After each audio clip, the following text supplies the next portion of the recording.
আসসালামু আলাইকুম। আশা করি ভালো আছেন। কখনো কখনো সুন্দর একটা মুহূর্ত উপভোগ করার জন্য খুব বেশি দূরে যেতে হয় না। শহরের ব্যস্ততা, মানুষের কোলাহল আর প্রতিদিনের হাজারো চিন্তা থেকে একটু দূরে গেলেই দেখা মেলে এমন কিছু দৃশ্যের, যেগুলো হয়তো আমাদের প্রতিদিনের জীবনে খুবই সাধারণ। কিন্তু একটু থেমে তাকালে বোঝা যায় এই সাধারণ দৃশ্যগুলোর মধ্যেই লুকিয়ে আছে অসাধারণ এক সৌন্দর্য। আজ আপনাদের নিয়ে এসেছি এমনই একটি জায়গায়, চারপাশে খোলা আকাশ, একপাশে নদী আর নদীর পার ঘেঁষে চলে যাওয়া এই বেড়িবাঁধের রাস্তা।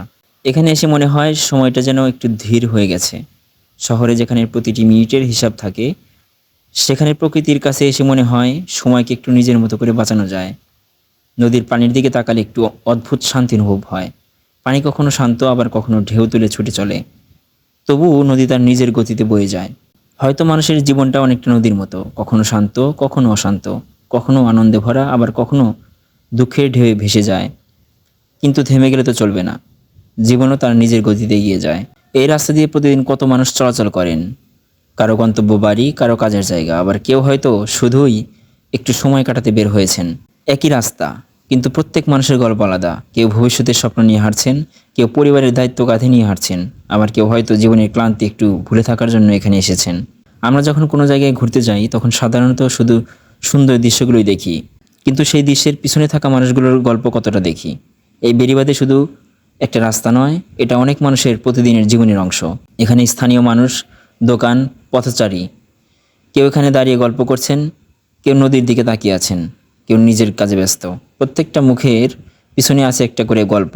হয়তো আমরা সেই গল্প কখনো জানতে পারবো না, তবুও তাদের উপস্থিতিই এই জায়গাটাকে জীবন্ত করে তুলেছে। আর প্রকৃতি, প্রকৃতি কখনো কাউকে আলাদা করে ভালোবাসে না। সে তার সৌন্দর্য সবার জন্যই ছড়িয়ে দেয়। নীল আকাশ সবার জন্য, নদীর বাতাস সবার জন্য, সূর্যের আলোও সবার জন্য। শুধু প্রয়োজন একটু সময় নিয়ে সেটা অনুভব করার। আমরা প্রতিদিন এত ব্যস্ত থাকি যে অনেক সময় মাথার উপরের আকাশটার দিকেও তাকানোর সময় হয় না। কিন্তু এমন একটা জায়গায় এসে দাঁড়ালে মনে হয় আসলে সুখী হতে সব সময় অনেক কিছুই প্রয়োজন হয় না। কখনো কখনো এক কাপ চা, একটু খোলা বাতাস, নদীর পাড়ে কিছুটা সময় আর প্রিয় মানুষগুলোর সঙ্গে কয়েকটা মুহূর্তই যথেষ্ট। এই নদীর বাতাস হয়তো কালো একইভাবে বইবে।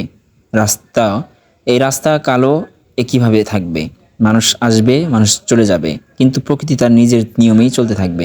আর আমাদের জীবনের ব্যস্ততার মাঝে এমন কিছু মুহূর্তই হয়তো সবচেয়ে বেশি প্রয়োজন, যেখানে কোনো তাড়া নেই, কোনো হিসাব নেই, শুধু একটু শান্তি আছে। আপনি যদি কখনো খুব ক্লান্ত হয়ে পড়েন, মনে হয় সবকিছু একসঙ্গে অনেক বেশি হয়ে যাচ্ছে, তাহলে একটু সময় বের করে প্রকৃতির কাছে যান। হয়তো কোনো বড় পর্যটন কেন্দ্রে যেতে হবে না।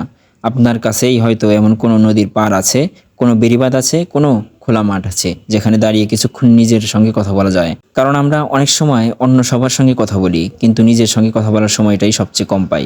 আজকের এই ছোট্ট ঘোরাঘুরি হয়তো খুব বড় কোনো ভ্রমণ ছিল না, কিন্তু কিছু জায়গা আছে যেখানে যাওয়ার উদ্দেশ্য শুধু জায়গাটা দেখা নয়, নিজেকে একটু সময় দেওয়া, প্রকৃতিকে একটু অনুভব করা, আর ব্যস্ত জীবনের মাঝখানে থেকে কয়েকটা মুহূর্ত নিজের করে নেওয়া।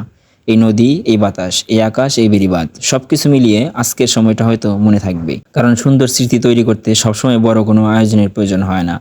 কখনো কখনো একটা সাধারণ বিকেলই যথেষ্ট, শুধু দরকার একটু সময়, একটু মন, আর চারপাশের সৌন্দর্যটা অনুভব করার মতো একটা চোখ। আমি আবারও এমন কোনো সুন্দর জায়গা অথবা সুন্দর কোনো ইসলামিক ভিডিও নিয়ে আপনাদের সামনে আসবো ইনশাআল্লাহ। ততদিন পর্যন্ত ভালো থাকুন, প্রকৃতিকে ভালোবাসুন, আর নিজের জন্যও একটু সময় রাখুন। কারণ জীবন শুধু দৌড়ানোর নাম নয়, মাঝে মাঝে থেমে দাঁড়িয়ে চারপাশটা দেখার নামও জীবন। আল্লাহ হাফেজ।